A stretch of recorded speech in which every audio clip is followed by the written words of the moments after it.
అనకాపల్లిలో ఉన్న నూకాంబిక అమ్మవారి గుడికైతే మేము వచ్చామండి. ఆ రోజు సాటర్డే. పైగా వర్షం కూడా ఉంది.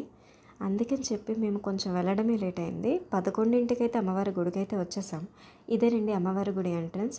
ఆ క్యూ లైన్స్‌లోంచి లోపలికి వెళ్ళాలి. అమ్మవారిని అయితే ఆ రోజు గాజులతో అలంకరించడం అయితే జరిగింది.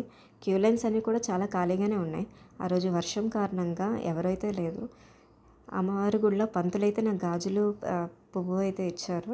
ఇంకా బయటకొచ్చాక ఆ గర్భగుడి బయటే మనకి ప్రసాదం అయితే అమ్మడం జరుగుతుంది. ఎందుకంటే కౌంటర్ అనేది మనకి క్రౌడ్ ఎక్కువ ఉన్నప్పుడే కౌంటర్‌లో వేస్తారు. లడ్డు గానీ, పులిహోర గానీ పంచడం జరుగుతుంది. కాకపోతే జనాలు అవి ఎక్కువ లేక మనకి బయటే కొంచెం ప్రసాదం మాత్రం అమ్మడం జరిగింది. అక్కడి నుంచి మేము తీసుకొని కొంచెం వర్షం వల్ల కొంచెం ఆ టెంపుల్ అంతా కూడా వాటర్‌గా ఉంది.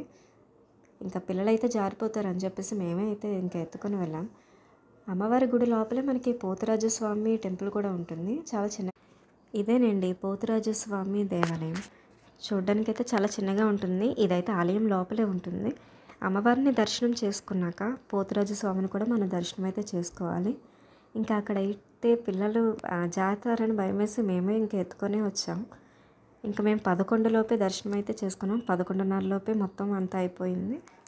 దర్శనం అంతా అయిపోయి మేము బయటికైతే వచ్చేసాం. ఇంకా 11:30 అవుతుందని మేమైతే కంగారు పడ్డాం. ఎందుకంటే దర్శనం అనేది క్లోజ్ చేసేస్తారు.